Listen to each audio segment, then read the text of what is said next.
네, 안녕하십니까. 정준이의 토요토론 진행을 맡고 있는 정준입니다.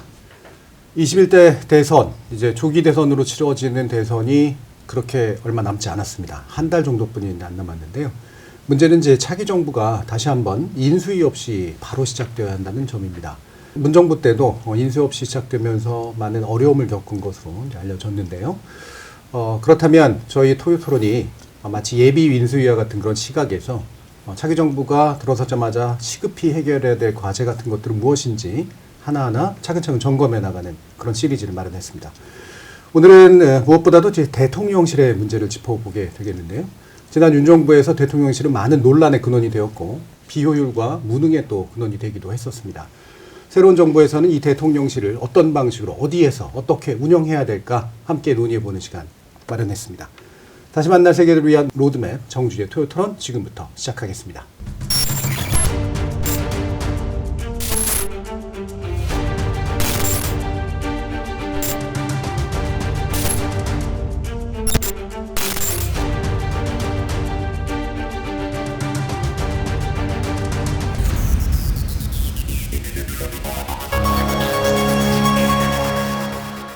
오늘 함께 토론해 주신 패널 소개해 드릴 텐데요. 먼저 더불어민주당의 윤건영 의원님 나오셨습니다. 안녕하십니까. 안녕하세요. 윤건영입니다. 자, 그리고 성공회대 민주주의연구소의 김형철 교수님 모셨습니다. 안녕하십니까. 네, 안녕하세요. 김용철입니다. 윤건영 의원님 또 모신 특별한 이유가 지난번 문정부 때 경험이 또 특별히 있으셔서 국정상황실장을 지내셨잖아요. 인수위 없이 시작됐던 그 당시 경험 어떠셨는지 먼저 소개를 부탁드릴까요? 암담했죠. 암담하셨습니까? 2017년 5월 10일 새벽 5시였는데요. 네. 5월 9일이 대선일이었잖아요. 5월 10일 날 새벽 5시에 청와대에 처음 들어갔어요. 그러니까 그 전날 보통 이제 경호처에서 여야 각 후보들에게 찾아옵니다. 경호처가 찾아와서 여야 누가 당선되는지 가정을 하면 안 되니까 예. 공이 당선됐을 경우를 가정해서 경호처에서 여러 가지 상황들을 제안을 합니다. 국정 운영에 관한 인수인계를 받아야 되는데 인수위가 없으니 그 상황에 대한 여러 점검들을 했고 저는 당시에 문재인 후보의 지침을 받아서 2017년 5월 10일 날 새벽 5시에 한 10여 명을 이끌고 아무도 없는 청와대로 갔죠. 예, 이 근처입니다. 네. 근데 그 청와대, 당시 청와대는 박근혜 정부 인사들이 다 계셨어요. 그렇죠. 아무도 안 찾아보더라고요. 그리고 저를 저기 경호관의 경호동이라고 있습니다. 네, 네. 경호동 구석탱이에 있는 아주 작은 사무실로 안내를 하더니 알아서 해라 그러더라고요. 이제 거기부터 시작된 게 문재인 정부입니다. 예, 좀 이렇게 분위기 자체가 좀 비협조적으로 느끼셨나요? 아니 그냥 뭐 쳐다보질 않았어요. 쳐다보지 무관심. 예, 무관심이고 당시에 박근혜 정부 청와대 인사들이 출근도 안 하는 시간이었고 출근을 하는지 안 하는지도 모르겠고요. 그래서 네. 저희가 5월 10일 새벽 5시부터 시작을 해서 한 10여 명이 들어갔던 걸로 기억하는데 저를 포함해서 가서 거기서부터 이제 시작을 했죠. 하나하나 분할시켜 나갔습니다. 이제 예를 들어서 대통령께서 비서실장을 발표하면 비서실장실을 만들어서 분양하고 안보실장을 발표하면 안보실장실을 만들어서 분양하고 뭐 이런 식으로 해서 네. 대단히 정신없이 뭐 새벽 5시부터 밤 12시 1시까지 그냥 막 돌아가는 형국이었습니다. 예, 예. 그나마라도 이제 문재인 대통령이 이제 그 전에 청와대 근무 경험이 있으셨고 비서실장으로서의 경험이 있으셔서 그나마 이렇게 머릿속에 맵은 있으셨을 것 같긴 한데. 그게 굉장히 컸죠. 예. 네, 청와대 저도 노무현 정부 때 5년간 청와대에 네, 있었고 문재인 당시 당선인도 한 4년 정도를 청와대에서 경험했기 때문에 메커니즘은 이런 거다. 무엇이 중요하다. 포스트는 뭐다. 이런 걸 알고 있었기 때문에 그나마 좀 수월했던 것 같아요. 네. 근데 이번엔 또 하필 용산으로 바로 들어가야 될지 아니면 청와대로 갈지도 이제 아직은 뭐 감을 잡을 수 없는 그런 상태인데 더 어려울 것 같거든요. 지금 상태는. 김 교수님 어떻게 보세요? 제가 생각하기에 가장 큰 어려움은 원래 인수위원회를 중심으로 해서 차기 정부가 어떠한 국정 비전과 네. 국정 과제를 마련하고 또 그것을 구체화시키려고 하는 이러한 그 과정이 이제 필요했다라고 봅니다. 이게 이미 뭐 정당 차원에서 후보들 중심으로 해서 만들어지긴 했겠지만 하지만 그것을 구체화하는 과정 그리고 다양한 의견들을 수렴하는 과정이 굉장히 부족하지 않나. 그리고 그 인선 과정에서의 철저한 어떤 검증 과정이 좀 부족하다 보니 그 인수 과정이 이제 굉장히 미진하게 이루어질 수 있는, 지체되어질 수 있는 이러한 문제가 발생하지 않을까라는 생각을 갖습니다. 네. 그러니까 즉각집행해야 될 정책에 대한 이제 논의의 어려움, 두 번째가 이제 인선의 어려움 이렇게 짚으셨는데, 특히 인선은 원래대로라면 이제 청와대 조직이나 대통령실 조직을 이용해서 공직 후보자 검증 같은 것들이 좀 진행되고 나서 이제 인선을 해야 되는데, 이번에는 사실 그 기간을 잡기가 되게 어려울 것 같아요. 그 인수위법이라는 게 있습니다. 그래서 인수위법에 의하면 정부의 조직의 지원을 받게 돼 있습니다. 그래서 여러 후보들을 검증할 수 있는데, 이번에 6월 3일 날 선거하고 4일 날 바로 임기가 시작되면 인수위가 없잖아요. 네. 그럼 검증을 못 그렇죠. 합니다. 통상 지난 2017년 예를 보면 장관을 완료하는, 내각 인선을 완료하는 게 한 2달 반 걸리더라고요. 네. 이게 통상의 인수위 기간입니다. 인수위 기간이 한 2달 그렇죠. 걸리는데 그 기간을 깨먹는 거죠. 그러니까 6월 3일 날 선거가 끝나면 한 8월 말 정도가 돼야지 내각 구성이 끝나거든요. 그러니까 앞서 말씀하셨던 것처럼 검증도 할 시간도 없고 후보를 확보할 수 있는 시간도 없고, 그리고 더 중요한 건 정부 조직을 손을 못 댄다는 겁니다. 그렇죠. 정부조직법 개정이 안 이루어지죠. 예, 그렇습니다. 보통은 인수위 기간 동안에 예를 들어서 지금 뭐 언론에 보도되고 있는 기재부를 어떻게 개혁한다라고 하면 그걸 네. 인수위 기간 때 그림을 그리고 정부조직법을 개정을 해서 국회 협조를 얻어서 하는데 그럴 시간적 여유가 없다 보니까 아무래도 2달, 3달이 딜레이 되게 되거나 그런 문제가 있는 겁니다. 예. 지난 문정부 때도 그래서 정부조직법 개정을 못한 채 손을 못 댔습니다. 그냥 기존에 있는 조직에 그냥 사람을 인선하는 방식으로 네. 그래서 진행이 됐었잖아요.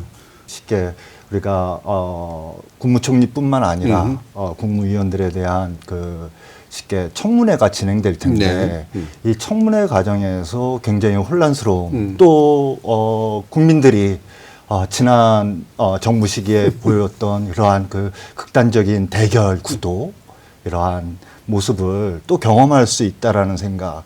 그래서 그러한 그 청문회와 관련해서 조금 더 고민들을 차기 정부는 네. 하셔야 되지 않을까라는 생각이 들어요. 그래서 지금 지나간 문제를 좀 짚으면서 그럼 이야기를 다시 한번 시작해 보겠습니다.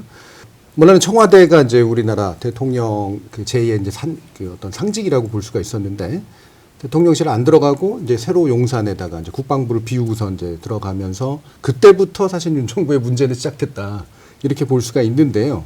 애초에 이제 저도 그 당시 토론 진행했던 그런 기억해 보면 뭐 찬성 반대 측이 있었습니다만 결국엔 국민에게 더 많이 가까이 가겠다. 그리고 대통령실에 대통령실 직원들과 일하는 그런 개방적 분위기를 만들겠다. 뭐 도스태핑 같은 거 하겠다. 청와대는 국민께 돌려주겠다. 이랬는데 지금 거의 복마전이 돼버린 곳이잖아요. 용산이라는 곳이. 어떤 문제를 좀 핵심적으로 짚고 싶으세요? 저는 가장 인상적이었던 게 대통령 관저를 결정하는 네. 그 과정이었습니다. 처음에는 아시다시피 이 참모총장 공간을 쓰겠다라고 네. 했죠. 그러다 갑자기 누구와 이제 한남동 갔다 오느니 외교부 장관 공간을 하겠다. 백화점 쇼핑하듯이 할 일이 아니거든요. 근데 막상 그런 일이 벌어졌고, 제가 전에 듣기로는 김건희 씨가 외교부 장관 공간을 올 때 반려견을 데리고 왔대요. 네. 그래서 그 계신 분들에 대한 예의도 아니고, 하여튼 저는 폭파물 탐지. 아니요. 아유, 교수님 개그가 상당히 방송을 안 하시는 좋아하는 것 같아요. 그런데 저는 첫 매듭 자체가 조금 전에 말씀하셨다시피 윤석열 전 대통령의 그러한 즉흥적이고 졸속적인 결정, 혼자만의 결정이었잖아요. 인수위 시작하자마자 며칠 되지 않아서 자기는 청와대를 옮기겠다. 그리고 관저도 옮기겠다라고 하는 건데, 그게 윤 정부의 모순의 모든 결정체다라고 생각을 합니다. 가장 인상적이었던 것도 저는 그래서 관저 이전도 백화점 쇼핑하듯이 하는 모습들이고, 그리고 거기서 파생됐던 관저 공사만 보더라도요. 제가 국회 행안위 소속이거든요. 그래서 자료들 많이 볼 기회가 있었는데 정말 황당했던 게 관저 공사를 했던 모든 업체가 김건희 씨와 연관이 있습니다. 그리고 제가 청와대에서 그래서 한 8년 있었거든요. 청와대라 그러면 대한민국 최고의 권부잖아요. 그렇죠. 그럼 대한민국 제일 잘 나가는 기업이 와서 공사를 합니다.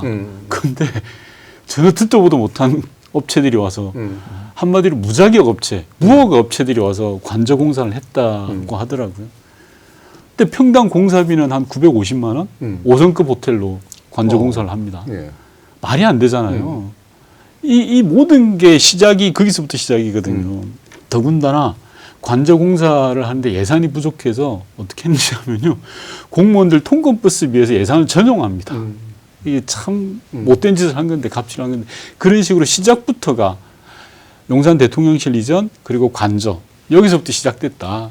윤석열 정부의 문제는 그렇게 저는 생각이 들더라고요. 예. 아무래도 이제 그 장소를 정하는 데 있어 국정 비전하고 네. 무관하게 정하는 방식 그리고 아마도 부정비리 온상이었을 거로 짐작되는 네. 그런 형태들 또 지적하실 싶은 예, 있으실까요? 뭐 그 이전 비용이라든가 아니면 이 이전과 관련돼서 만들어지는 그 쉽게 그 후원 관계라고 얘기할까요? 이러한 부정부패에 대한 부분, 부정비리에 대한 부분, 이러한 부분들에 대한 좀 철저한 조사가 필요하고 빨리 이게 매듭 지어져야지만 우리가 얘기하는 내란 종식에 예. 한 그 축이 되지 않을까 뭐 이러한 좀 생각을 갖습니다. 예. 감사원에 맡기기는 좀 어렵다라는 생각이 들어요. 감사원도 또한 조사받을 대상 기관이라는 그러한 생각이 예. 들고요. 국방부로 옮기는 대통령실을 옮기는 게 굉장히 위험스럽다라는 생각을 처음부터 가졌거든요. 네. 그 유명한 학자가 쉽게 대통령과 군가의 관계에 대해서 지적을 하면서 대통령제가 굉장히 불안정할 수밖에 없다라는 지적을 해요.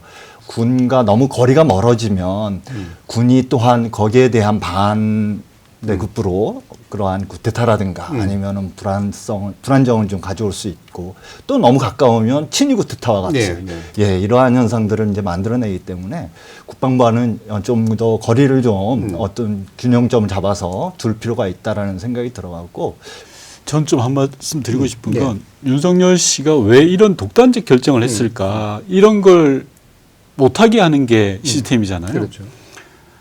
견제와 균형이 완전히 상실된 겁니다. 대통령실 내에서. 예를 들면 노무현 대통령 시절에 노 대통령께서는 항상 견제와 균형을 이야기하셨어요. 그래서 인사를 할 때 뭐 대통령한테 가장 중요한 역할 중에 하나가 인사권인데 그 인사와 관련해서 인사 추천은 호남의 정찬용 씨가 하되 검증은 영남의 문재인 씨가 하시오라고 예, 예. 견제를 만들어 놨어요. 예. 이런 게 작동이 되어야지 대통령실은 대통령의 일방적인 거에 대해서 스톱을 걸 수가 있는데 윤석열 정부, 윤석열 대통령이 그런 거 자체가 아예 없었어요. 네. 윤석열 대통령실의 구성은 모두가 검찰이잖아요. 검사 아니면 검찰 조사관이다 보니까 대통령이 야 한남동으로 가, 용산으로 가라고 했을 때 누구든지 아니오라는 말을 못해요. 네. 그렇기 때문에 이 문제가 벌어졌다고 생각을 하거든요. 네. 그래서 차기 정부의 주요 과제 중에 하나가 저는 대통령실 또는 대통령 주변에서 아니요라고 하는 시스템을 만드는 게 중요한 것 같다는 예. 생각 들어요. 예. 대통령이 명령하지 않은 거라서도 문제일 수도 있을 것 같은데요. 저도 뭐 지금 그런 말씀을 하셔서 한 가지 덧붙이면 그게 이제 뭐 대통령실 내에서의 그러한 견제와 균형 뭐 이러한 부분도 있지만 저는 당과의 관계에서도 당에서도. 충분히 그러한 견제와 균형이 좀 이루어질 필요가 있겠다라는 생각이 듭니다. 예. 그러한 점에서 좀 견제와 균형이라는 것이 굉장히 중요한 대통령의 그러한 우월적 권력을 좀 막을 수 있는 독단을 막을 수 있는 그러한 그 시스템이 아닌가라는 생각이 예. 듭니다.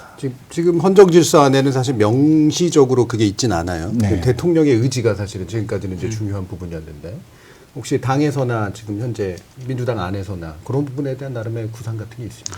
있다고 생각합니다. 네. 그러니까 뭐 여러 가지 조치들을 취해야 되는데 대통령실 내에 그런 기능을 두는 것 네. 그리고 중요하게는 사람으로서의 그런 역할을 하게 하는 것 그리고 아울러서 저는 국정 운영 시스템이 되려면 조금 전에 교수님 말씀하셨는데 감사원이 제 기능을 해야 되는데 이번에 관저 이전 공사만 하더라도 감사원이 아니에요.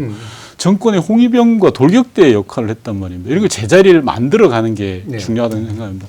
좀 화가 나는 게요. 이번에 관저 이전과 관련해서 국회에서 감사원에다 감사 요청을 했어요. 야, 니네가 한 감사가 너무 형편없어. 다시 재감사를 해. 그랬더니 최재 감사원장이 헌재 복귀 명령이 있고 나서 제일 먼저 한 짓이 뭐냐고 하면 잘하고 있던 그 감사팀을 해체시켜 버렸어요. 예. 그리고 잘 멀쩡하게 하던 그 감사국장을 저 멀리 한직으로 보직을 바꿔버리고 이게 뭐 하는 짓인지 모르겠어요. 그러니까 마지막까지 충성을 하는 거죠. 침몰하는 배 정말 선장에 대해서 충성 경쟁을 하는 건데 이렇듯이 감사원의 제 기능을 찾게 한다든지 정부 내 시스템 내에서도 저는 충분히 가능하다고 생각하고 차기 정부는 그런 역할들을 할 것으로 저는 보아집니다. 네.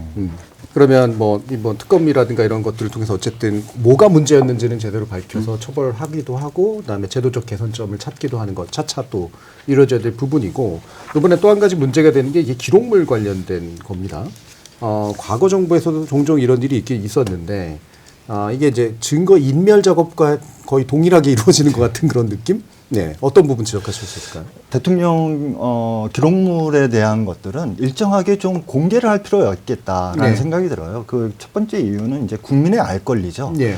과연 그 정부가 어떤 식으로 국정을 운영해 왔는지 이에 대해서 국민들이 좀 알고 그에 대한 어떤 평가를 좀 할 수 있도록 하는 것 이것이 국민들이 그 정부에 대한 견제 수단이라는 생각이 듭니다. 근데 모든 기록물을 다 공개할 수는 없겠죠. 네. 그래서 국가 안보라든가 이러한 최소한의 기준을 마련해서 그것만큼은 뭐 10년이든 15년이든 지금 나와 있는 그러한 봉인과 관련돼서 진행을 하되 그 나머지 일반적인 정책들과 관련돼서는 퇴임 즉시 예. 그것들을 공개할 수 있도록 하는 이러한 법안을 좀 마련할 필요가 있지 않을까. 그러려면 이제 기록물법을 바꿔야 될 텐데 실제 청와대에 근무하신 입장에서 좀 감추고 싶으시던가요? 아니, 그럼요. 감춰야죠. 아예 없애야죠. 농담이고요. 예. 교수님 말씀은 일리가 있는데 이게 충돌합니다. 네. 국민의 알 권리와 기록과. 그렇죠. 왜냐하면 국민의 알 권리를 강조하면 막상 일하시는 분들은 기록 안 남기려고 그래요. 그렇겠네요. 이게 나중에 어떤 식으로 악용되거든요. 예를 들면 지금 윤석열 검찰은 네. 문재인 정부의 대통령 기록물을 마치 뭐 도서관 열람실 가듯이 해서 다 열람을 수시로 수십 차례 세종에 있는 대통령 기록관에 가서 열람을 합니다. 네. 그럼 자기들이 그냥 뭐 미친 X예요, 이 자들은 진짜. 우리가 그러려고 그 기록 만든 게 아니거든요. 예. 말씀처럼 국가안보에 관한 거는 보존하고 봉인해야 됩니다. 아무도 봐서는 안 되는데. 그래서 이 균형을 찾아간다는 게 저는 대단히 중요하다고 생각을 하고 정말 귀중한 기록은 오히려 문턱을 높여야 된다고 생각합니다. 네. 지금처럼 검찰이 영장만 청구하면 거의 자동 자판기처럼 그냥 고등법원장이 다 내주거든요. 그래서는 안 된다고 생각합니다. 네. 고급 기록들은 더욱더 문턱을 높이고 국민이 봐야 될 기록들은 문턱을 낮추는 게 필요한데 다만 지금은 문제는 뭐냐고 하면 내란의 기록이 소멸되고 있고 예. 예. 폐기되고 있고 봉인되고 있다라는 겁니다. 한 가지 걱정스러운 건 갑자기 대통령 기록관장을 교체한다고 해요.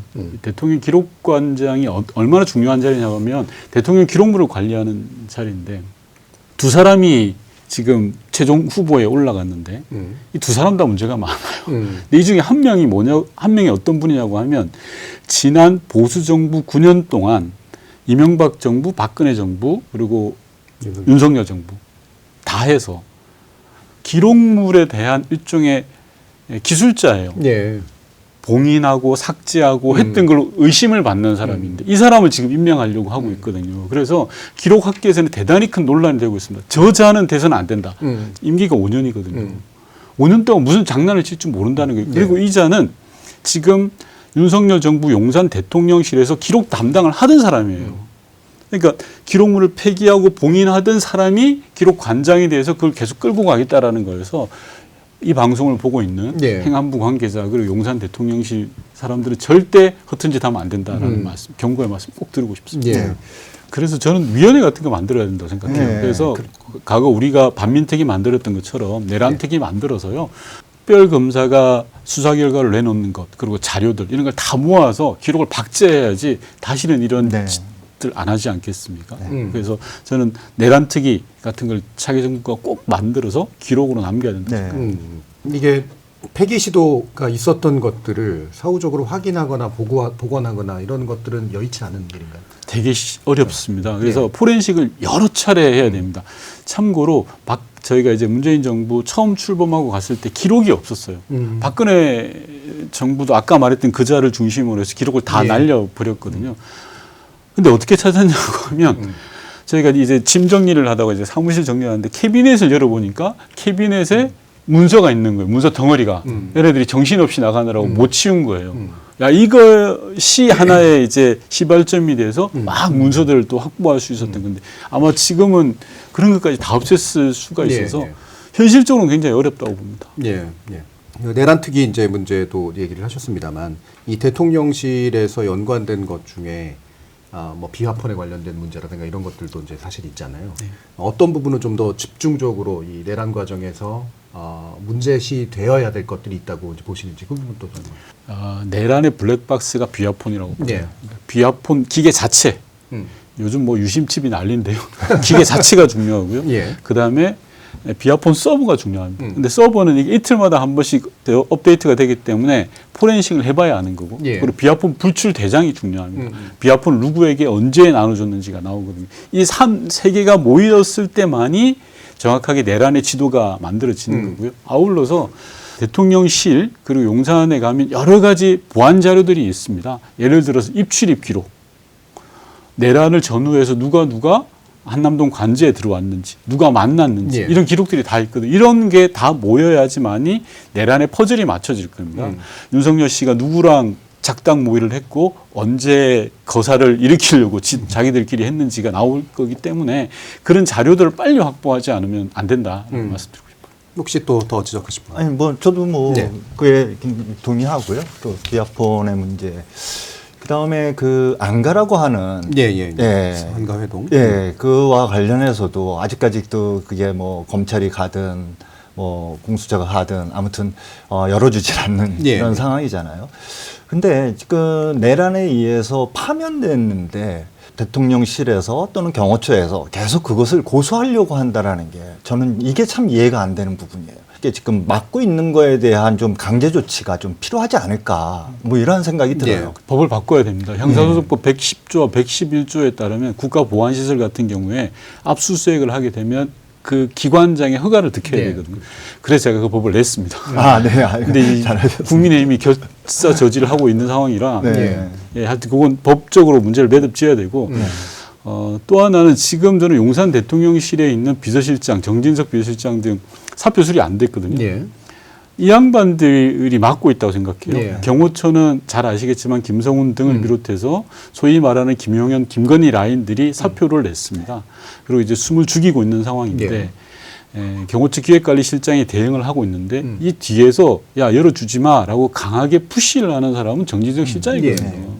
이 양반이 문제예요. 자기가 내란을 못 막고 대통령을 잘못 모셨는데 책임을 안 지고 끝까지 내란을 지금 보호하려고 하고 있는 상황이어서 이런 자들에 대해서 좀 처벌을 해야 된다는 생각입니다. 예. 그러면 대통령실 관련해서 뭐 좀 이따 이제 공간 문제에 대해서 얘기를 하겠습니다만 우리나라 대통제 국가고 이 대통령실이 어떤 방식으로 어떤 마인드로 운영이 돼야 된다. 그리고 그걸 위한 제도적 보완책은 이런 것이다.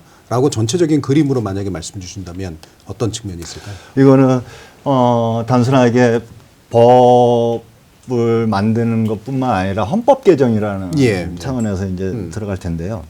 이 내란이 발생한 원인이 뭔가 이걸 이제 또 먼저 말씀을 좀 드려야 될 거라는 생각이 듭니다. 내란에 대한 충동을 가질 수밖에 없었던 이유는 검사로서의 인생 역정 속에서 자신이 하고자 하는 것들이 발목 잡힌 적이 없지 않았겠습니까?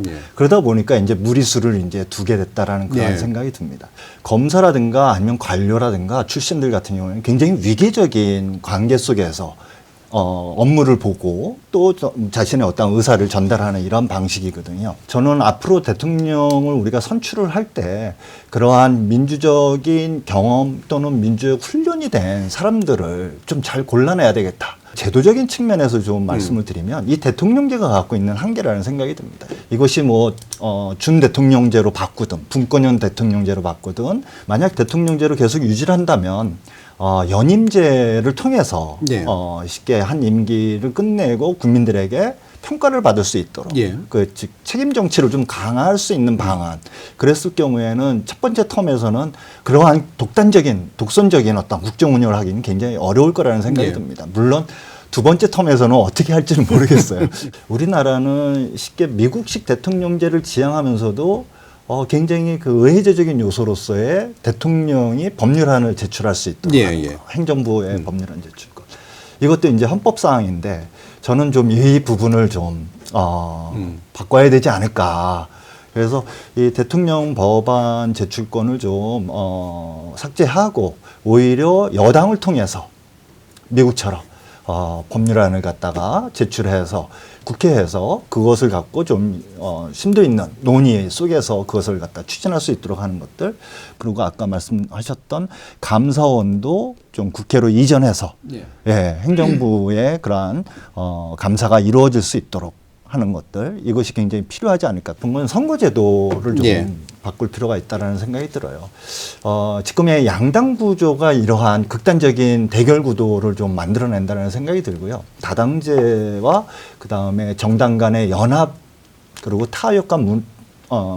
타협과 합의의 어떤 정치 문화가 좀 만들어질 수 있는 기조를 만들 필요가 있겠고, 결국에는 이제 주로는 다 이제 헌법적 개정 사항을 좀 말씀 주셔서요. 일단 연임을 통한 책임 정치 구현, 그리고 이제 국회의 권한 강화죠. 이제 법률안은 이제 국회가 주로 더 담당하게 되는 것, 그리고 견제로서 이제 감사원의 이제 또 국회 이전, 그리고 이런 선거제도 같은 것들이 타협을 좀 가능하게 하는. 그래서 결국은 연합하지 않으면, 연정하지 않으면 현실적으로 전국의 운영이 어려운 그런 상태를 만드는 게 맞겠다라는 이제 포괄적인 제안을 주셨는데요. 윤 의원님은 혹시 뭐 이 부분 말씀 주실 거 있으실까요? 아니, 일단 윤석열 씨는 대통령이 돼서는 안 되는 일단 사람 단계 일단은 공사 구별이 안 되는 사람이에요. 제가 늘 말씀드리는데 이 양반은 덩치 큰 초등학생이에요. 근데 아버지 양복 입고 막 어깨 힘주고 다녔던 거라 되면 안 될 사람이고, 제도적인 부분은 뭐 앞서 교수님 말씀하셨던 건 이건 개헌이라든지 공론을 모아가야 되는 거잖아요. 그건 뭐 제가 이 자리에서 말씀드리고 싶지는 않고요. 현행 제도화에서 할 수 있는 걸 고민해 본다면 저는 차기 정부는 대통령 아젠다에 대통령이 집중하는 게 좋겠다라는 겁니다. 왜냐하면 앞서 말씀드린 것처럼 우리나라는 국무총리가 있고 대통령이 있어요. 국무총리 아래는 국무조정실이라는 게 있어요. 사실상 청와대하고 똑같은 조직이 있거든요. 그러니까 대통령 밑에 청와대가 있듯이. 그래서 내각의 수반이 총리로 있단 말입니다. 그래서 저는 국정에 관한 일상적인 운영은 총리에게 과감하게 위임하고 대통령으로 당선되시는 분은 대통령 아젠다로 집중해서 그래서 성과를 내는 것. 이게 그나마 현행 제도 하에서 우리가 좀 모색해 볼 수 있는 것 아닌가 싶습니다. 그러니까 대통령 아젠다라는 건 이제 이런 거죠. 그러니까 원래 정부가 이제 굴러가기로 되어 있는 뭐 다 법령들이 있으니까 거기에 맞춰서 해당 영역들은 이제 내각 위주로 가고, 대통령이 반드시 이것만은 해야겠다라고 생각한 몇 가지를 집어서 대통령실을 보조해가지고 이제 추진력을 얻도록 하는 거. 예를 들면 노무현 대통령께서 이야기했던 지방 분권과 지방 자치 이거 집중적으로 해보겠다. 그럼 그 부분에 대해서 포커싱을 맞춰서 만들어 간다라든지 그런 게 저는 필요하다고 생각합니다. 일종의 이제 프로젝트형 이제 국정 운영이 좀 필요할 것 같다. 그러면 그 부분하고 연관해서요. 예전에 이제 당정청 이 얘기를 했단 말이에요. 근데 당이라고 하는 건 이제 집권당 하고의 이제 관계, 결국 국회와의 관계를 푸는 걸 테고, 이 정은 이제 내각을 이제 말씀하시는 걸 테고, 청은 이제 이 대통령이 직접 이제 막 대통령 아젠다를 만들어내는 건데, 과거에는 청이나 대가 나머지를 그냥 다 지배하는 듯한 그런 느낌이었단 말이에요.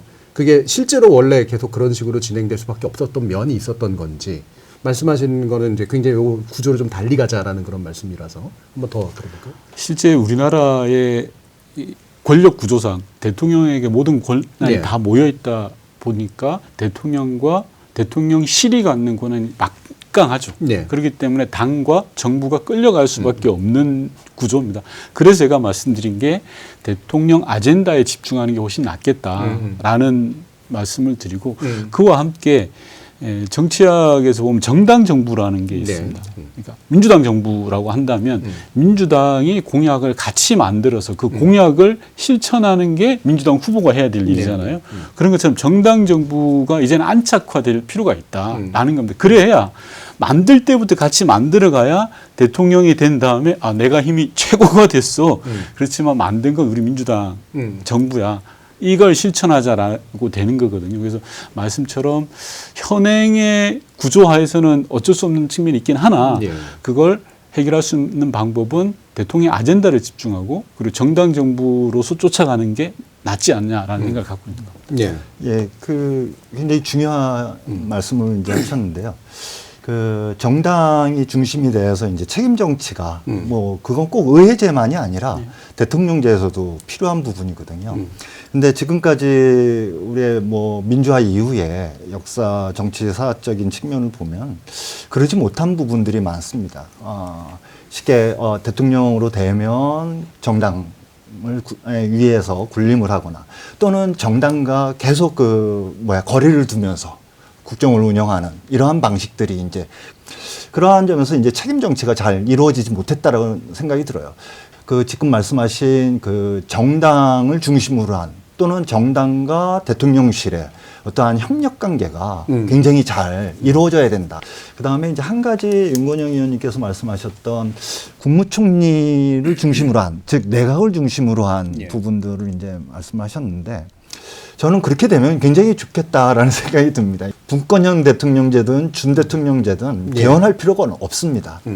우리가 항상 얘기를 하는 부분인데 시스템화되지 않으면 언제든 그렇게 권력을 나눠줬던 걸 다시 회수하려고 하는 이러한 욕망이라고 할까요?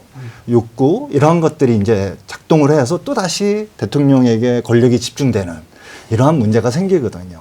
그러니까 청와대나 대통령실이 이렇게 좀 비대해 보이고 모든 건부의 이제 핵심인 것처럼 보이는 이유가 이제 대통령이 만기칠람 하려고 하다 보니 그러니까 이러저러 문제가 생겨 다 하나하나 간섭해서 수석비서관 보내서 장관을 우회해가지고 뭐 문제를 해결하고 막 이런 식의 일들이 있다 보니 생기는 건데 참 쉽진 않을 것 같아요. 대통령이 이제 내 아젠다는 5개야. 난 이것만 집중할 테니 대통령실은 이렇게만 움직여.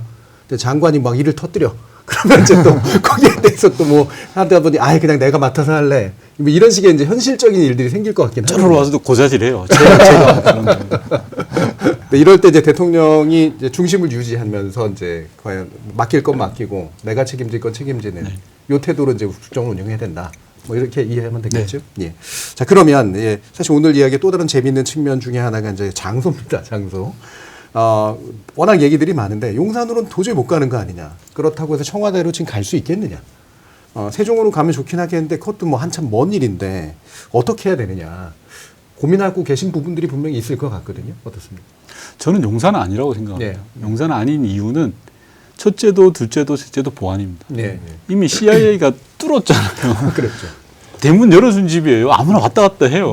그리고 지금 용산 대통령실은 그냥 보세요라고 하는 거하고 똑같아요. 스피커로 얘기하는 거죠. 보세요라는 거여서 하면 안 되고요. 그리고 또 하나는 윤석열의 졸속 결정을 바로 잡아야죠. 그런데 결과적으로 윤석열처럼 하면 안 되잖아요. 그렇죠.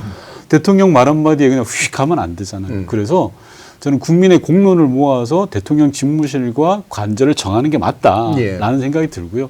그 기간 동안은 우리가 인수위 생각하면 돼요. 우리 인수위 때 예컨대 삼청동의 금융연수원을 인수위 사무실로 써요.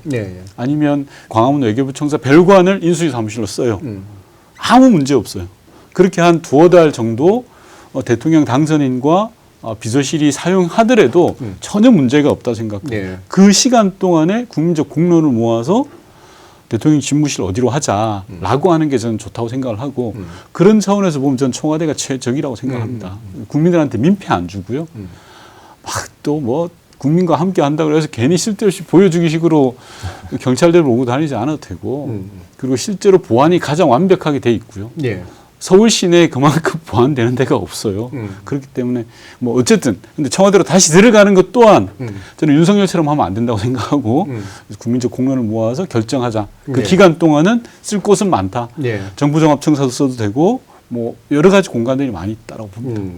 그 정보종사청사도 이제 어느 정도는 그래도 보안 문제는 그래도 국민 해결이 되는 데니까 청사나 이런 데서 일부 2-3개월 정도 있으면서 공론을 모은다라고 했을 때 그 공론을 모으는 형식은 어떻게 돼야 될까요? 저는 개인적으로는 요즘 대한민국 국민만큼 현명한 국민이 어디 있습니까? 2번을 그냥 탄핵으로 민주주의를 바로 세우는 국민이잖아요. 전 공론을 충분히 모아낼 수 있다고 생각합니다. 그게 어떤 형식이 될지는 오히려 국민들이 더 잘하실 거라고 생각합니다. 오히려 그 주제를 던지고 자기 정부가 그걸 모아내는 장만 만들어 주더라도 저는 충분히 가능하다고 생각하고 방식은 여러 가지가 있을 거라고 생각하고 뭐 결론은 윤석열처럼 안 해야 된다.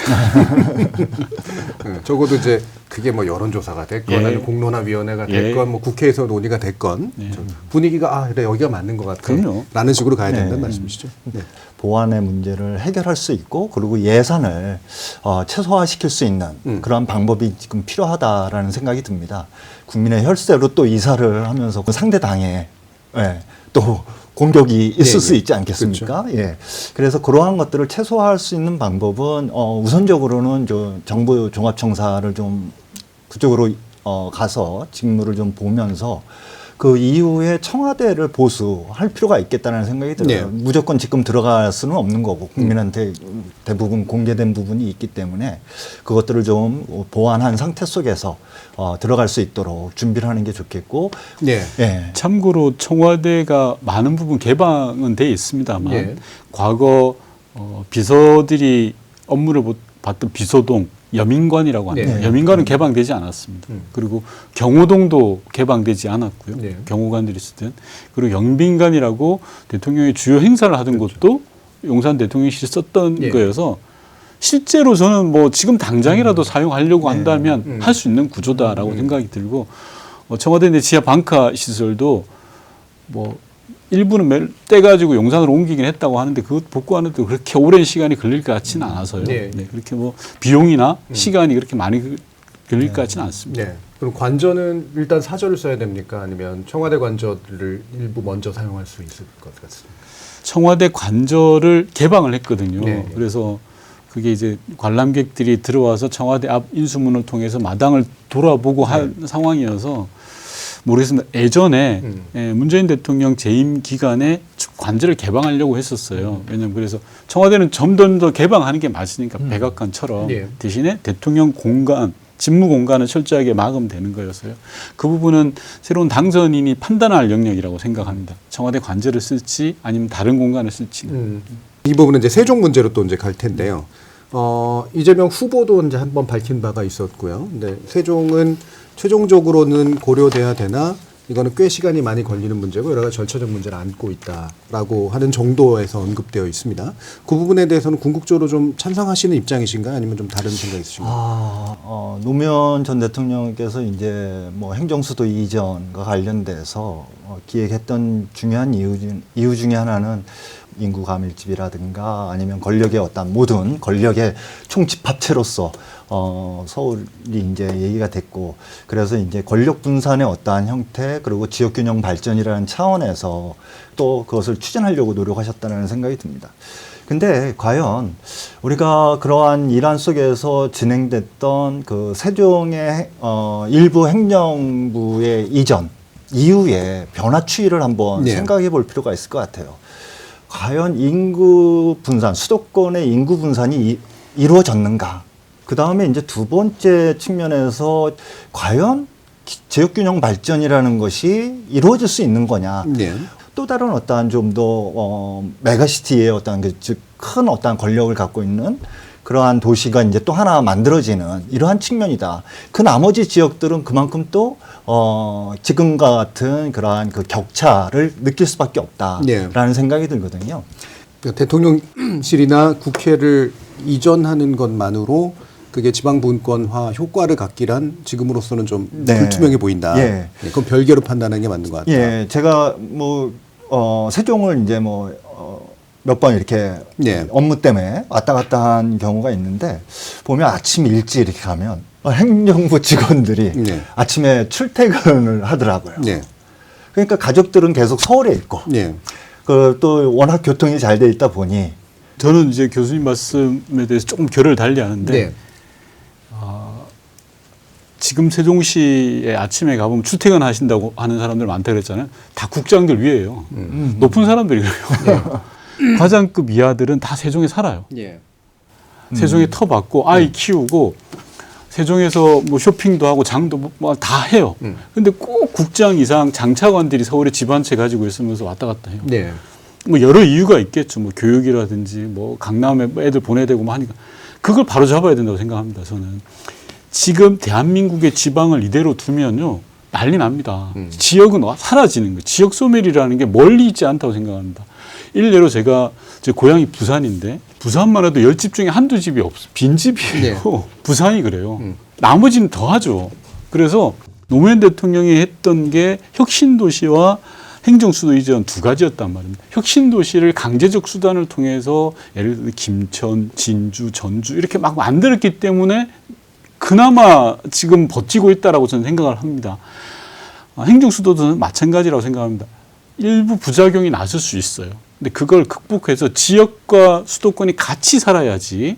말씀처럼 지역은 메가시티로 만들어서 5개 권역 정도로 해서 수도권과 같이 이렇게 잘 살게 해야 되는 게 맞습니다. 그런데 이대로 그냥 방치해버리면 대한민국 지역은 죽습니다. 다 그냥 빨대처럼 다 서울로 올라옵니다. 그래서 뭐 이 모든 것들이 개헌사항이에요. 네. 그래서 뭐 여기서 이야기를 길게 한다고 해서 해결될 문제는 아니고 교수님 말씀처럼 국민적 공론을 모아가야 된다고 생각하고 네. 합리적 방향을 만들어 가야 됩니다. 국회도 지금 올해 설계를 완성하려고 하고 있고요. 28년에 준공을 하려고 하는 계획으로 세종의사당을 만들고 있거든요. 네. 그래서 당장은 청와대를 세종으로 바로 옮길 이유는 없다고 봐요. 개헌도 안 됐으니까 불가능하죠. 세종정부청사에 보면 대통령 집무실이 있거든요. 그걸 활용하면 돼요. 대통령이 세종집무청사에서 집무를 보면 됩니다. 그리고 국무회의를 서울에서 안 하면 돼요. 네. 지금 장관들이요. 일주일에 5일 이상은 다 서울에 있어요. 이게 뭡니까? 부하 직원들은 다 세종에 있는데 말이 안 되잖아요. 과장들은 왔다 갔다 하느라고 막 버스 안에서 기차 안에서 시간 다 낭비하고 있습니다. 예. 뭐 문재인 대통령이 일주일에 한 번씩 가자라고 했는데 그게 나중에 잘 안 됐습니다만 적절하게 활용을 해서 세종을 살리는 것 그리고 지역을 살리는 게 필요하다는 말씀입니다. 예. 그러니까 중요한 거는 그 완전히 대통령실이라든가 아니면 의회를 세종으로 이전해야 된다. 이건 아닌 것 같아요. 지금 말씀하신 대로 지금 세종에서도 직무실이 있듯이 그 다음에 지금 국회에서 세종에 의사당을 또 짓지 않습니까? 세종의 어떤 행정부처들과의 어떤 유기적인 연계가 이제 이루어질 수 있도록 하기 위해서 하는 부분이라는 생각입니다. 그러니까 하나의 파견소의 어떤 역할, 그 통계를 좀 봤더니요. 세종시의 어떤 인구 증가율, 즉 2012년 이후에 인구 증가율을 보면은 12년부터 17년 사이에는 17만 7천여 명으로 이제 대폭 증가를 합니다. 근데 그 후부터는 이제 점점점 감소가 돼 갖고 2022년에는 7,400명이에요. 예. 그러니까 세종시로 인구가 유입되는 인구 수들은 감소되는 부분들을 우리가 좀 생각해 볼 필요가 있겠다. 그리고 이 유입되는 인구층들이 과연 어느 시도에서 왔느냐 봤더니만 충청권입니다. 예. 대전이라고. 예, 대전 뭐 이런 쪽이에요. 그리고 수도권에서는 안 내려갑니다. 그 지역에 사시는 분들의 어떤 쉽게 삶의 질에 대한 문제와 연관되어 있다는 생각이 들어요. 근데 지금 보면은 너무나 그 대도시 중심으로 편중되어 있는 측면도 있고 또 서울과 수도권과 또 다른 지방의 대도시들과의 격차가 있기 때문에 오히려 그러한 격차를 우선적으로 줄이려고 노력하는 것이 필요하지 않을까. 예. 이 지역 분권화와 이제 세종시에서의 어떤 대통령 집무실과 국회의 어떤 이전이라든가 이런 것들은 이제 뭐 어느 정도 약간의 이견 플러스 이제 전체적인 논의는 좀 된 것 같고요. 이건 약간 엉뚱한 소리인데 국민들 중에 또 이런 분도 계실 것 같아요. 정권 바뀌면 또 이번엔 나는 뭐 대전, 뭐 용산, 대전은 물론 못 가겠습니다만 그냥 전 정부가 마음에 안 들어서 자신의 직무 공간이나 관조 공간을 어딘가로 또 이제 옮기려고 하는 그런 시도, 뭐 정상적인 사고라면 안 하겠습니다만 그럴 수는 또 있잖아요. 그럼 이거는 아예 이렇게 막 대통령 재량에 그냥 온전히 다 맡겨놓는 것이 난 거냐, 아니면 어떤 법적 장치랄까 이런 것들이 있는 게 나을 거냐, 뭐 상뚱맞은 질문일 수도 있겠습니다만 어떤 생각이세요? 저는 윤석열이니까 이런 짓 하는 거 아니에요. 상식적인 대한민국 국민이라면 이런 예. 짓 안 하죠. 수천억을 대통령 한마디에 낭비를 해버린 거잖아요. 빨리 바로 잡아야 된다고 생각을 하고 앞서 말씀드린 것처럼 공론을 모아서 가는 절차적인 정당성을 얻어가는 게 중요하다. 대통령 당선인이 임의로 결정하는 게 아니라 그래서 야 이건 더 이상 불가역적인 거야 라는 걸 만들어가는 게 저는 필요한 것 같아요. 그걸 법으로 만든다고 해서 그 법을 윤석열 같은 인간이 또 놓을 리는 없습니다만 예. 법을 또 막 이렇게 해코지할 수도 있는 거지 않습니까? 그래서 그런 것보다는 국민적인 컨센서스를 모아서 야 이건 불가역적인 거야 라는 걸 만들어가는 게 좋겠다는 생각이 듭니다. 그러기 위해서도 가장 적합한 곳이 저는 개인적으로 청와대가 아닌가라는 생각을 합니다. 왜냐하면 역사적 정통성이나 히스토리가 있는 곳이기 때문에. 네. 관습헌법 안에서는 그냥 대통령이 주거하고 직무를 보는 것이 수도다라고 네. 하는 이제 관습적 인식이 있다. 네. 그러니까 그건 헌법을 바꾸지 않는 한 사실은 뭐 지역으로 이전이랑 불가능하다. 네. 이렇게 이제 가둬놓은 네네. 상태잖아요. 그 테두리 안에서는 계속 움직여야 합니까? 아니면 좀 더 바꿀 필요는 있다고 생각하십니까? 개인적으로는 이건 예. 좀 오늘 주제와는 다른 주제인데 지방분권과 균형 발전을 위해서 저는 헌재에 한번 판단을 맡겨볼 필요는 있을 것 같아요. 이 2004년에 부분에 내렸던 헌재의 관습헌법이라는 주제 판결은 상당히 문제가 많은 판결이거든요. 네. 당시에 대단히 정치적으로 한 판결입니다. 그래서 이 판결을 다시 받아볼 필요는 있다. 옮기는 건 차치하고 이거는 뭐 다른 문제니까요. 네. 그럼 이제 기존의 판결을 뒤집으려면 이제 6대3 판결 정도 이상이 나와야지 이제 그렇죠. 되는 거란 말씀이신데 그래도 물어볼 필요는 있다. 네, 저는 개인적으로 물어볼 필요 있다고. 관습헌법이라는 건 이제 불문법 체계 속에서 예. 이제 주로 이용되어지는 거고 성문헌법 체계에서는 관습헌법을 얘기하는 게 참 맞나라는 생각을 좀 가졌었거든요. 헌법재판소가 제 심의를 통해서 아니면은 다시 다른 어떤 결론을 내든 할 필요가 있지 않을까라는 생각이 들고요. 우리가 어떠한 역사적인 전통이라든가 아니면 여러 가지에 의해서 불가역적으로 좀 받아들여졌으면 좋겠다라고 이제 말씀하셨는데 다른 대통령이 과연 그것을 네. 동의할지 저는 그러지 않을 수 있는 사람이 또 나타날 수도 있겠다라는 생각이 들거든요. 그래서 개헌 즉 헌법 규정으로 좀 수도와 관련된 것을 좀 명료하게 명시할 필요가 있지 않을까. 그러니까 헌법 단계, 법 단계에서 둘 다. 저는 특별법은 이거는 무의미하다라고 예. 봅니다. 이거는 또 다시 뭐 헌재로 가서 또 판결을 받아야 될 부분이고 이 특별법이라는 부분들이 예. 헌법보다 강한 구속성이나 강제성을 갖고 있지 않기 때문에요. 예. 그러면 그 헌법 개정안에 수도 규정이 들어가고 수도 규정은 자연스럽게 대통령의 직무 공간과 관저에 그렇죠. 대한 네네, 수반된 맞습니다. 규정들이 예, 이제 예. 그게 이제 들어가는 거죠. 지금 아까 이제 내란 조사라든가 내란 문제를 해결하기 위한 이제 특별위원회 같은 것들을 만들고 그를 위한 특별법 필요성을 이제 언급하셨고 저희 기존 토론에서 계속 지속적으로 나왔던 말입니다. 근데 이게 이제 첫 번째는 이제 내란의 과정에서 이런 국무회의 대통령을 비롯한 국무위원들이 어느 정도나 사실은 관여가 된 거냐 이 부분에 대한 것도 좀 필요할 거고요. 그리고 대통령실 그리고 경호처 이런 데들이 얼마만큼 이 과정에서 이제 관여가 된 것이냐. 여기에 대한 이야기가 이제 하나가 필요할 테고요. 근데 이건 이제 내란하고의 관련성이고 기존에 이제 여러 가지 잘못된 운영에 관련된 이 특검의 필요성도 좀 일부 있지 않겠습니까? 그게 뭐 주로는 이제 형사적 혐의에 의해서 이제 보통 나온 것들이긴 한데 이걸 또 그렇다고 너무 포괄적으로 정의해 버리면 이제 말 그대로 전 정부 털기가 되는 것이고요. 어느 정도 수준에서의 명료성을 가지고 어떤 특검법 내지 이제 관련 법들이 필요하다고 보시는지 말씀 주시죠. 저는 그렇게 봅니다. 우선 내란과 관련한 특별법을 만들어서 네. 내란에 대한 기록을 정리하는 게 우선일 것 같아요. 그리고 나머지 윤석열에 대한 잘못된 국정 운영과 김건희 씨와 관련된 여러 비리들은 네. 별도 특검법이 있거든요. 네. 김건희 특검이라든지 명태균 특검이라든지 여러 가지 가동되고 있습니다. 그걸로 처리하면 될 일일 것 같고요.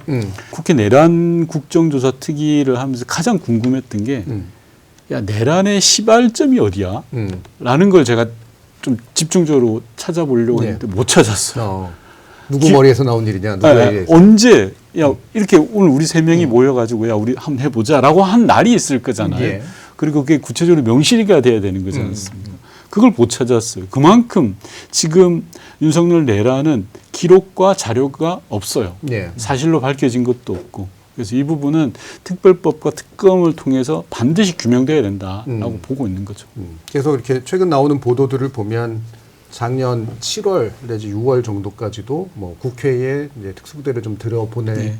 나름의 계산과 그것에 바탕을 둔 작업 이런 게 일부 있었다라고 하면 실제로 모이는 사실 그 이전까지도 거슬러 올라갈 수 있는 그렇죠. 거잖아요. 제가 개인적으로 봤던 건 장군 네 사람을 이제 윤석열 씨가 계속 술법을 먹입니다. 이렇게 정치 사업을 하죠. 야, 내 식구야, 내 식구야. 예. 이게 윤석열의 스타일이거든요. 검사들 똘마니처럼 모아가지고 야, 씨, 야, 계란말이 해주고 그런 거 아닙니까? 똘마니 계란말이니까. 네. 그러니까 장군 4명을 예. 그렇게 시작한 게 작년 4월이었거든요. 시작점이. 그래서 저는 개인적으로 그때부터 아마 염두에 둔 것 아닌가라고 보는데 그보다 앞서서는 뭐가 있냐고 하면요. 장군들에게 대해서 경호처 비화폰을 주는 겁니다. 예. 이건 역대 어느 정부에도 없었어요. 왜냐하면 특전사령관, 수방사령관 이 사람들은 국방부 비화폰이 있어요. 경호처 비화폰을 받을 이유가 하등 없는 사람들이에요.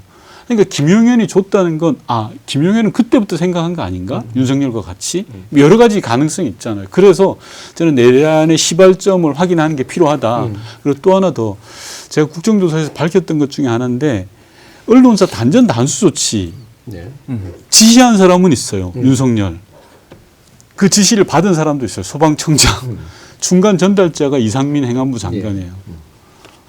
제대로 밝혀낸 게 없어요. 검찰이든 경찰이든 그렇죠. 수사를 안 해요.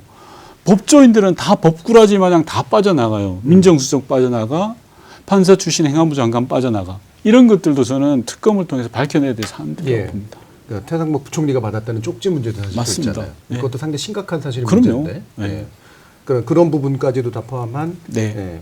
그 내란 조사를 위한 특별법. 특별법. 예. 네. 그게 이제 시발점 그리고 전달자 네. 그리고 구체적인 행위의 어떤 그 관련자들 네. 이런 것들을 포괄하는 게 제일 중요하다. 네. 나머지는 그냥 일반 보통의 혐의에 대한 특검법을 해결하면 된다. 네. 예.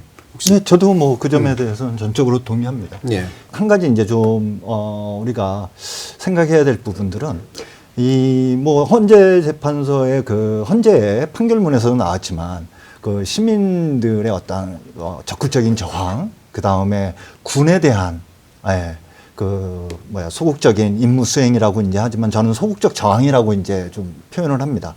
그러한 소극적 저항이 이제 이루어졌는데 그런 만큼 군에 대해서도 분명히 우리가 공을 좀 얘기를 하고 이러한 교육들이 좀 더 강화될 필요가 있지 않을까 뭐 이러한 생각을 좀 갖습니다. 예. 네.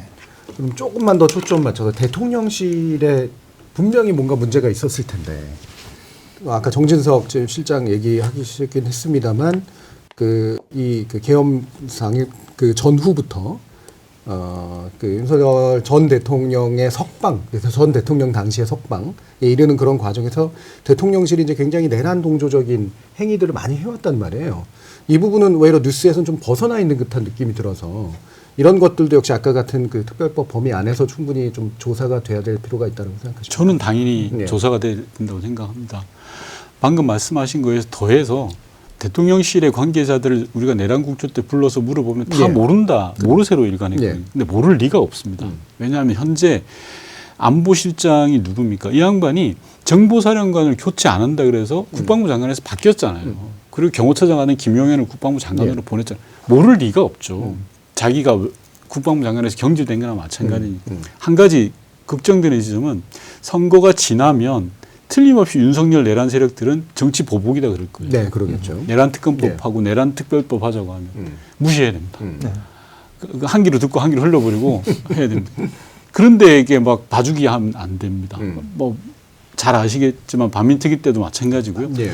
준동할 거거든요. 야, 이미 이긴 사람이 승자의 포용을 보여야지 무슨 정치보복을. 이건 정치보복 아닙니다. 기록을 제대로 남기자는 거기 때문에 기록을 제대로 남겨야 박제돼야 다시는 일이 벌어지지 않거든요. 그래서 그런 이상한 잡소리는 듣지 말아야 된다라는 말씀. 예.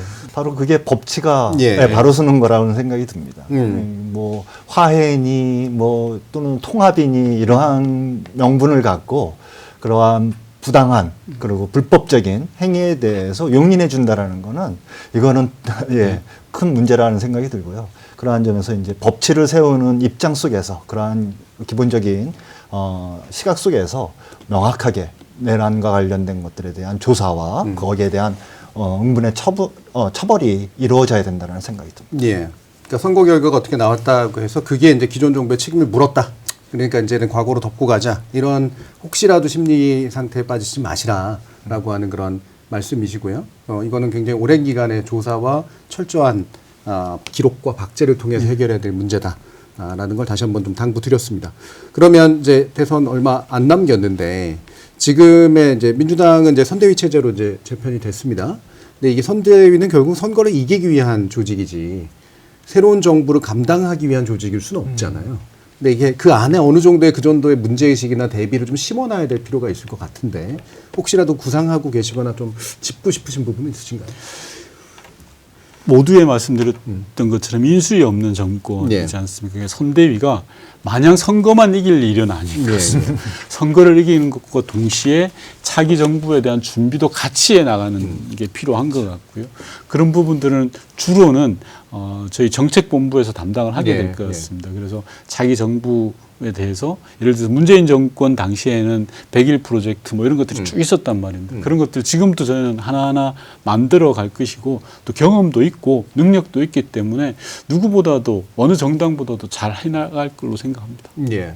그럼 지금 영입 인사들이 뭐 일종의 예비 내각처럼 이해될 필요까지는 없는 거죠? 그런 건 아닙니다. 알겠습니다. 지금 말씀하셨던 섀도우 캐비넷을 뭐 꼭 이러한 비상 상황이 아니라 평상시에도 각 정당들은 좀 섀도우 캐비넷을 만들어서 차기 우리가 정권을 잡았을 때 정부를 구성할 때 이러이러한 인물들에 의해서 할 것이다라는 것들을 조금 보여줄 필요가 있지 않을까. 그리고 또 그래야지만 국민들이 평상시에 좀 검증을 하는 과정을 거칠 수 있다. 두 번째로는 이제 인선과 관련해서 청문회와 관련된 부분인데 문재인 정부 하에서 뭐 6가지인가 기준이 있었습니다. 최소한 그 기준에 부합되어지는 뭐 찾기가 어려울 수도 있겠지만 부합되는 분들을 좀 추천하고 청문회 과정에서는 도덕적이거나 이러한 어떠한 그 논쟁이 이루어지기보다는 그분들이 앞으로 어떠한 식으로 국정을 같이 책임지고 할 것인지 정책적인 비전이라든가 그다음에 자질, 능력 이러한 부분들에 대한 그 평가를 할 수 있도록 좀 청문회를 진행하도록 하는 게 어떨까 뭐 이러한 막연한 좀 생각을 순진한 생각입니다. 순진하고 막연하다라는 말씀을 주셔서 이제 얼굴 약간 어색하게 웃으시긴 했어요. 근데 국회 안에 계시면 참 그렇다고 느끼실 것 같은데 입이 10개라도 할 말.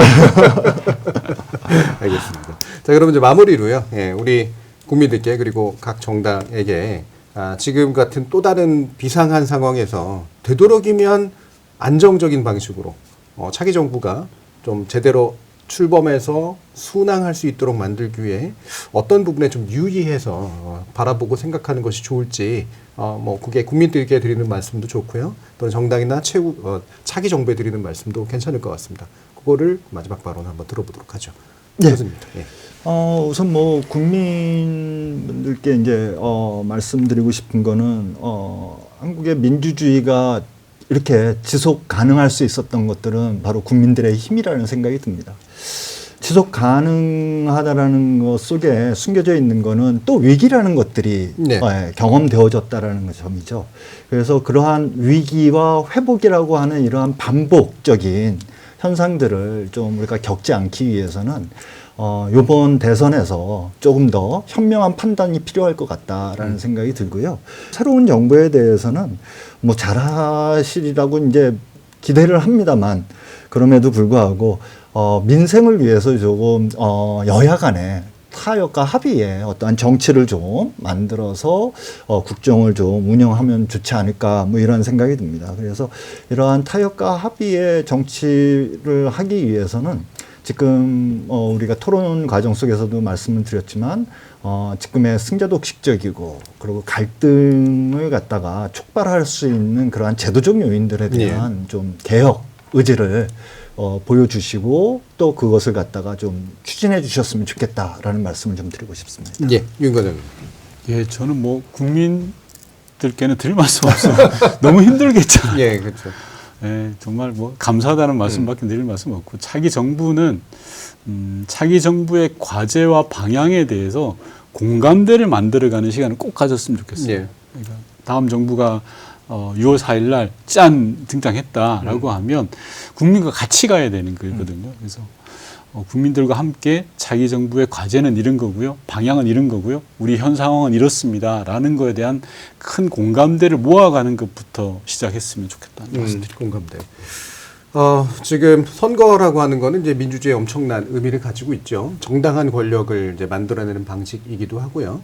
그리고 좋은 민주주의는 바로 이 선거 이후에 권력의 안정적인 이양이라고 하는 것도 엄청나게 큰 의미를 갖습니다. 근데 현재 상황은 대단히 비정상적인 상황으로서 질서와 이제 기능을 담당하는 이 정부가 사실상 부재하는 것처럼 보이는 것이고 이거를 새롭게 다시 구성해야 되는 그런 막중한 책무가 새로운 정부에게는 놓여져 있습니다. 그래서 단순히 이제 이 선거 결과가 그냥 권력을 넘기는 과정으로서가 아니라 이 정부의 통치성과 기능성을 회복하기 위한 비상한 노력이 필요한 시점임을 우리 국민들 그리고 담당해 주시는 많은 분들이 진정으로 인식하고 노력해야 될 때가 아닌가 싶습니다.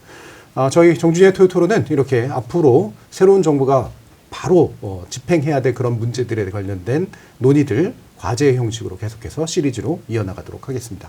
정준이의 토요토론 오늘은 여기서 마치겠습니다. 시청해주신 여러분 감사합니다.